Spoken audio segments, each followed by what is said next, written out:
Get into our picks, Mr. Drew? That's what we need to do. We hit those picks here with Bryant Roche here on Football in Focus from the Kaiser Middle School, brand new gymnasium on the Kaiser campus. AD Brian Avolio doing a super job here at Kaiser. First of all, this week we're looking at West Cabarrus 6-5 at nearby Grimsley 10-0. Do you want me to roll through them or give a little bit about the game? Get a little bit about these probably, ones you hadn't talked about already before. Yeah, we hadn't talked much about Grimsley yet, but you know the return of Faison Brandon. Obviously, I mean, that's the elephant in the room. It's Faison coming back, the number one recruit in the country by 24/7 Sports. And, you know, I think on the surface, this game, in my opinion, is not necessarily a game you look at and you really think it's as competitive as some of the other games on this slate. But obviously, just the mere fact of Faison coming back is going to draw a lot of eyeballs. And that's where I'll be on Friday night. Just kind of curious to see what Faison looks like. I know that Darryl Brown, when I talked to him upon his return to practice last week, he was telling me that he looked like he didn't skip a beat. He looks like the same old Faison.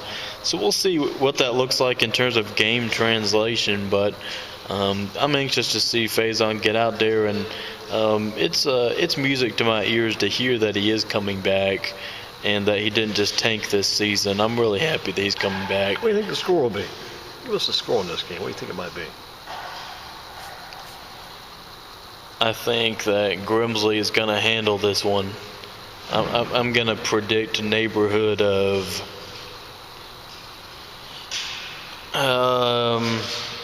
let's say 49-7. 49-7. Let's lock it in. Lock it in there. Is that your final answer? Like the game show now. Here we go. It never is, Durham, but I'll roll with that. How about number 14 seed Page, 8-3 at Charlotte Independence? They're number 3 seed. They're 8-2 Independence. The Patriots down in Charlotte. Patriots. I think this game, Page really has made history this year. I talked about it a little bit. They're really, by all standards that you really would look at, they're having their best season since 2017, and they're looking to keep that ride going against a very tough Charlotte Independence team based on, the scouting that I've done, what I've looked at, and they've got a really good linebacker. His name's Dallas Brannon. He's a Virginia commit. He's been injured the last couple games. Don't have official word as to whether he's coming back or not. So we'll see if that plays a factor here. They've also got a couple very good defensive backs. Nick Reddish, a Notre Dame commit, and Ricky Myers, who is a cornerback that'll be playing in the Shrine Bowl upcoming in a little while. So they have a very strong secondary, and at the same time, one of Page's great strengths, as you mentioned earlier, the speed that they have on the perimeter.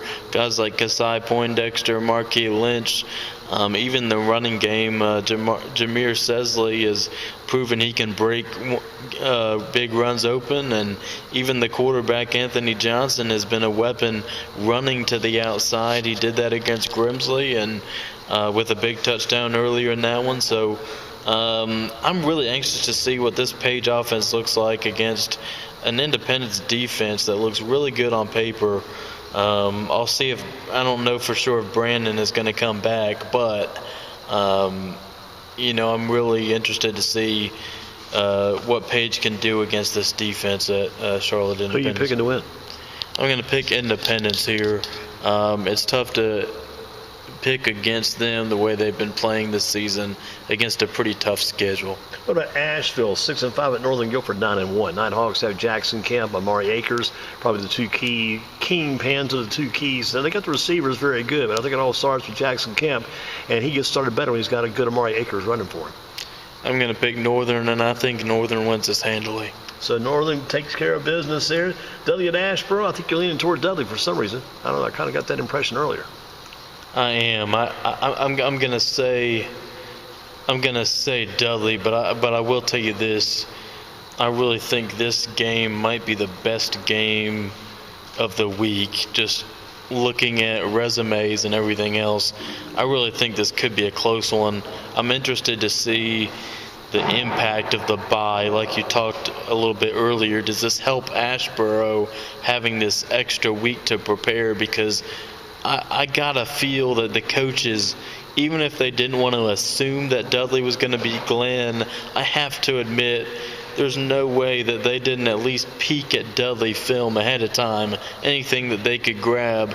And you also know, I mean, not to be a conspiracy theorist or anything, but I know the head coach at Ashboro is the brother of Grimsley Worley's coach, Darryl Brown. So maybe, I don't know if that gave him more film access or not. I don't know. But what do you think Dudley plays better this week than last week, though, right? You think Dudley plays better this week?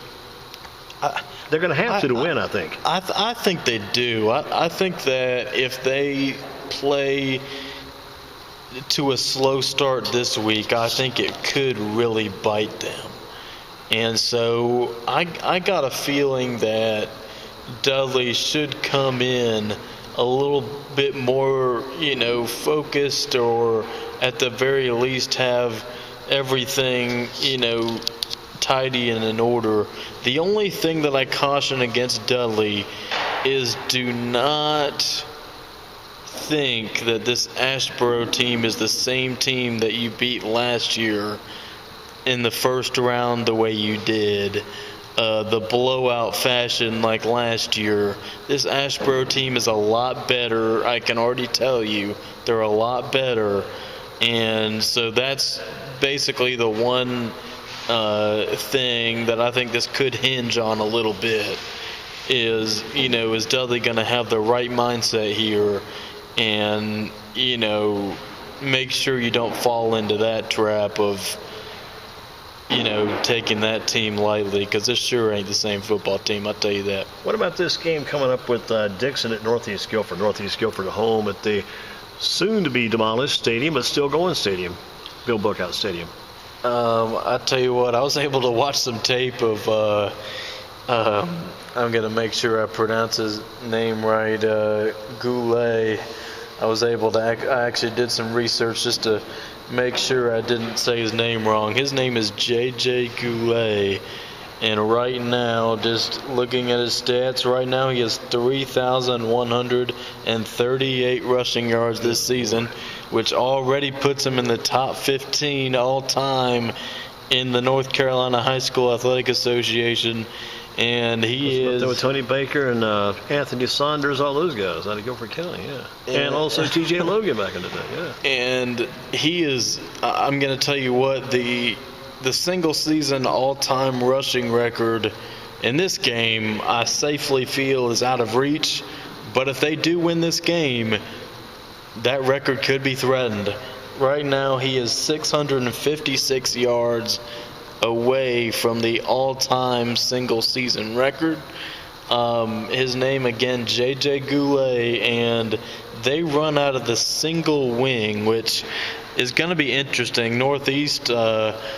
I'm curious, what they do defensively. They've had a very good defensive season, only averaging a little over 11 points per game, 11 points given up per game, you know what I mean? Right. And it's going to be a different look, though. There's some teams that, run this stuff, but there really aren't very many. And this is stuff that you would see...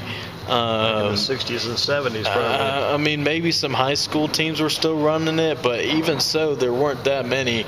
One of the teams that this reminds me of, there was a team I covered in Florida, Apopka, kind of near Orlando, and they were kind of known for running this single wing stuff. And I guess there's a couple teams that have proven that this stuff can still work if you have the right offensive line and a runner like Goulet. But they're averaging 43 points per game this season. They put up a big old 58 spot against Rockingham County last week.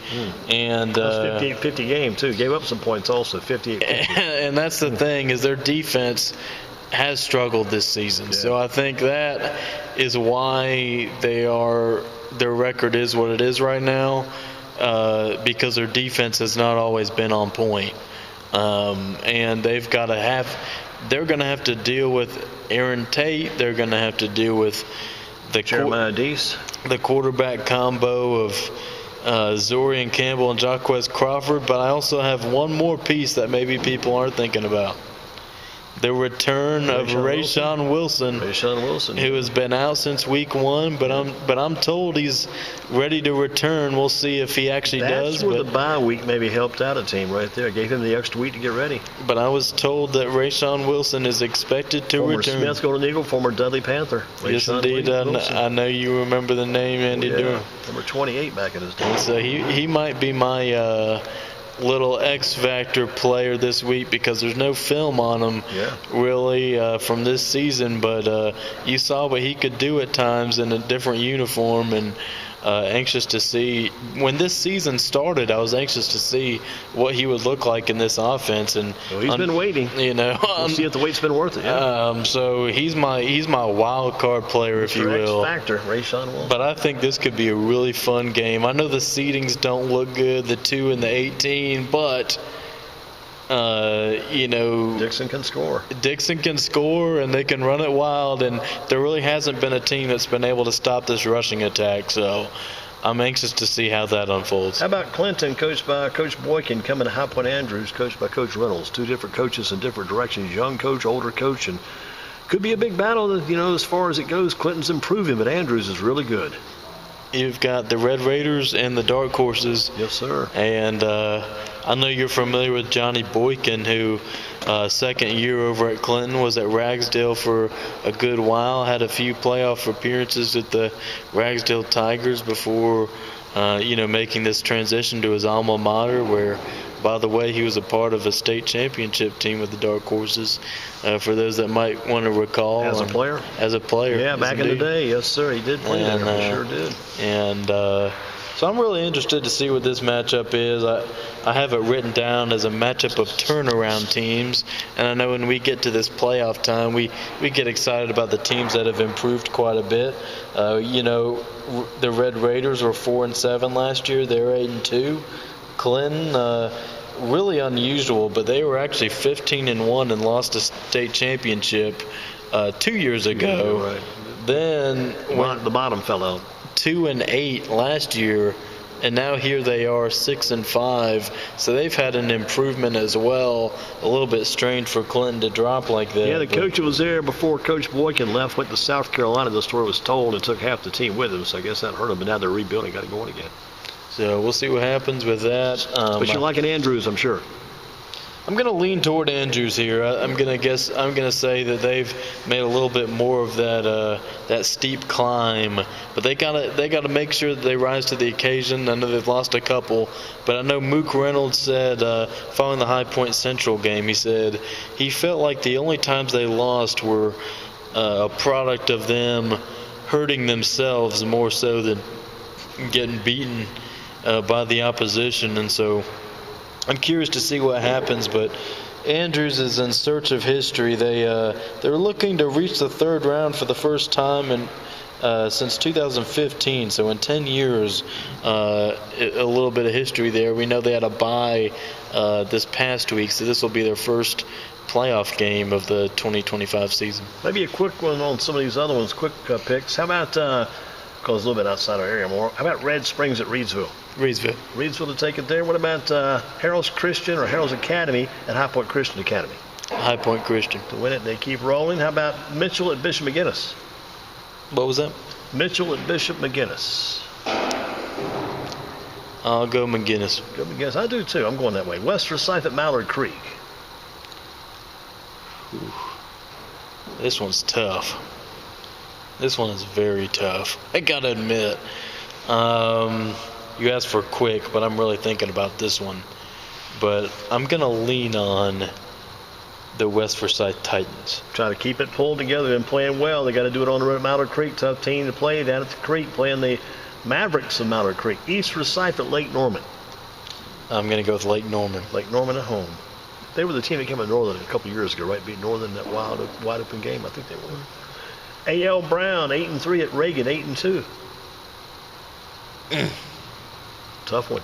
Tough one here. But Reagan's hot, though. They are coming in hot.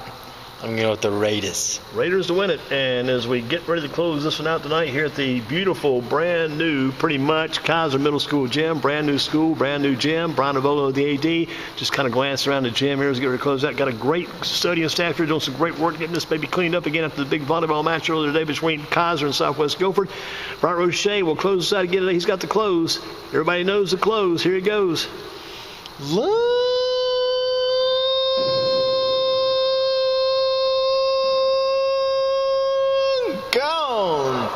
Another Hopper homer. And thank you for tuning in. Have a great night.